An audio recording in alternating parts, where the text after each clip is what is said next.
Hello hi friends, ಇವತ್ತು ಅವರೆಕಾಳು ಪಲ್ಯವನ್ನು ಮಾಡೋಣ. ನಾವು ಮಿಕ್ಸ್ ಬಾಜಿ ಅಂತೀವಿ, ನಮ್ಮ ಕಡೆ ಮಿಕ್ಸ್ ಪಲ್ಯ ಅಂತೇವಿ.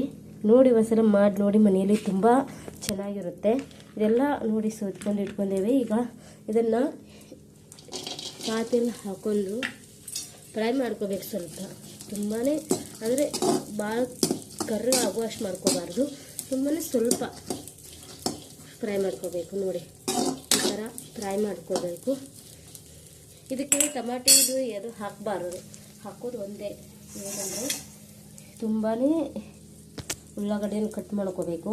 ಕಟ್ ಮಾಡ್ಕೊಂಡು ಕೊತ್ತಂಬರಿಯನ್ನು ಕಟ್ ಮಾಡ್ಕೊಂಡು ಇದಕ್ಕೆ ಕರಿಬೇವಾಗಲಿ ಏನು ಹಾಕಕ್ಕೆ ಹೋಗ್ಬಾರ್ದು, ಯಾಕಂದರೆ ಟೇಸ್ಟ್ ಬರೋದಿಲ್ಲ. ಇದಕ್ಕೆ ಎರಡು ಹಾಕಿದ್ರೇ ಭಾಳ ಟೇಸ್ಟ್ ಬರೋದು, ಮತ್ತೇನು ಬರೋದಿಲ್ಲ. ನೋಡಿ ಈ ಥರ ಫ್ರೈ ಆಗ್ತಾಯಿದೆ. ನೋಡಿ ಇಲ್ಲಿ ಈ ಥರ ಫ್ರೈ ಮಾಡ್ಕೋಬೇಕು. ಫ್ರೈ ಮಾಡ್ಕೊಂಡ ನಂತರ ಒಂದೆರಡು ನಿಮಿಷದ ಎಷ್ಟು ನೀವು ಫ್ರೈ ಮಾಡ್ಕೊಂಡು ಚೆನ್ನಾಗಿ ಬೇಯಿಸ್ಕೊತೀರೋ ಇದು ಅಂದರೆ ಜಲ್ದಿನೇ ಕುದಿಯುತ್ತೆ. ಇಲ್ಲಾಂದ್ರೆ ಆಮೇಲೆ ಜಲ್ದಿ ಕುದಿಯೋಲ್ಲ ಫ್ರೈ.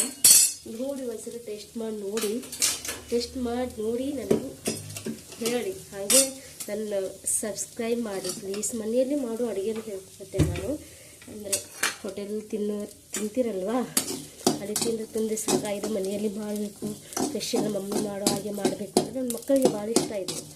ಅದಕ್ಕೋಸ್ಕರ ನಾನು ವಾರದಲ್ಲಿ 2-3 ಸಲ ಮಾಡ್ತೇನೆ ನಾನು ಇದನ್ನ. ನೋಡಿ ಆಗಿದೆ ಅಲ್ವಾ, ಈ ಥರ ತೆಗೆದುಕೊಳ್ಬೇಕು. ಪ್ಲೀಸ್ ಲೈಕ್ ಶೇರ್ ಮಾಡಿ ದಯವಿಟ್ಟು. ನೋಡಿ ರುಚಿ ತಕ್ಕಾಗಿ ಎಣ್ಣೆ ಹಾಕಬೇಕು, ಎಷ್ಟು ಬೇಕು ಅಷ್ಟೇ. ಅಂದರೆ ಇದಕ್ಕೆ ಎಣ್ಣೆ ಸ್ವಲ್ಪ ಹೆಚ್ಚಿಗೆ ಹಾಕಿದ್ರೆ ಅಂದರೆ ಫ್ರೈ ಆಗುತ್ತೆ, ಸ್ವಲ್ಪ ಜಾಸ್ತಿ ಇದನ್ನ ಆಗುತ್ತಲ್ವ.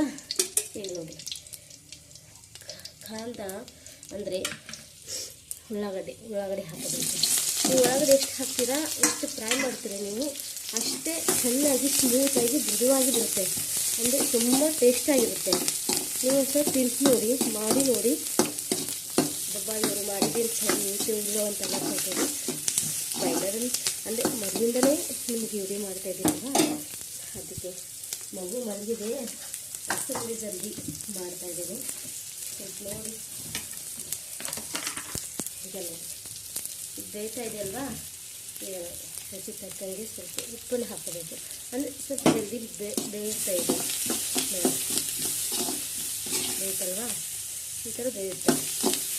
ಅದಕ್ಕೆ ರುಚಿ ನೋಡಿ ಹಳದು ಹಾಕಬೇಕು, ಸ್ವಲ್ಪ ರುಚಿ ತಕ್ಕಂಗೆ ಸ್ವಲ್ಪ ಖಾರವನ್ನು ಹಾಕೋಬೇಕು. ಸ್ವಲ್ಪ ಹಾಕೋದ್ರೆ ಕಡಿಮೆ ಹಾಕೊಳ್ಳಿ, ಯಾಕಂದರೆ ಮತ್ತೆ ಜಾಸ್ತಿ ಖಾರ ಆದರೆ ಉಪ್ಪಾದ್ರೆ ತಿನ್ನಕ್ಕೆ ಬರಲ್ಲ. ಅದಕ್ಕೆ ನೋಡಿ ಮಾಡ್ತಾಯಿದ್ದೀನಿ. ಮಸಾಲೆಲ್ವಾ, ಈಗ ಬೇಸಿಕ್ ಅವರೆಕಾಯೆಲ್ಲ ಹಾಕಬೇಕು. ಹಾಕ್ತಾಯಿದೆ ಅಲ್ವಾ, ತುಂಬಾ ನೀಟಾಗಿ ಇದೆಲ್ಲ ಫ್ರೈ ಮಾಡ್ಕೋಬೇಕು.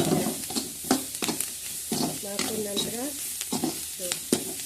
ಚೆನ್ನಾಗಿ ಅಲ್ವಾ ಮಾಡಿಕೊಂಡು ಇದಕ್ಕೆ ತಕ್ಕಂಗೆ ಸ್ವಲ್ಪ ನೀರು ಹಾಕಬೇಕು. ಭಾಳ ಹಾಕೋದಿಲ್ಲ, ಅರ್ಧ ಗ್ಲಾಸ್ ಹಾಕಬೇಕು. ನೋಡಿ ಇದು ಕುದಿಬೇಕಲ್ವ, ಒಂದು 5 ನಿಮಿಷ ಹಾಕೋದ್ರ ಮೇಲೆ ತುಂಬಾ ಅಂದರೆ ತುಂಬ ಟೇಸ್ಟ್ ಬರುತ್ತೆ. ನೀವು ಚಪಾತಿ ಜೊತೆ ಇಲ್ಲಾಂದರೆ ರೊಟ್ಟಿ ಜೊತೆ ತಿನ್ನಿ, ತುಂಬಾ ಟೇಸ್ಟ್ ಬರುತ್ತೆ. ಆಮೇಲೆ ಪ್ಲೀಸ್ ಹಾಗೆ ನೋಡಿ ಇದಕ್ಕೆ ಇದನ್ನು ಹಾಕಬೇಕು. ಶೇಂಗಾ ನಾವು ಕುಟ್ ಮಾಡ್ಕೊಂಡಿರ್ತೇವಲ್ಲ, ಶೇಂಗಾ ಜಜ್ಜಿ ಅದನ್ನು ಹಾಕಿ ಫ್ರೈ ಮಾಡಬೇಕು. ತುಂಬ ಸ್ವಲ್ಪ ಶೇಂಗಾ ಹಾಕಿದರೆ ಟೇಸ್ಟ್ ಬರುತ್ತೆ, ಶಿವಣ ಆಗುತ್ತೆ. ಮನೆಯಲ್ಲಿ ತಿನ್ನೋಕ್ಕೆ ಯಾರಾದರೂ ಬಂದರೆ ಪಟ್ನ ಮಾಡೋಕ್ಕೆ ಈಜಿನೂ ಆಗುತ್ತೆ. ಸ್ಪೆಷಲ್ ಪ್ಲೀಸ್ ಯಾರ್ಯಾರು ಈ ವಿಡಿಯೋ ನೋಡ್ತಾ ಇದ್ದಾರೆ ಲೈಕ್ ಮಾಡಿ ಮತ್ತು ಶೇರ್ ಮಾಡಿ ಮತ್ತು ಸಬ್ಸ್ಕ್ರೈಬ್ ಮಾಡಿ ದಯವಿಟ್ಟು. Thank you so much.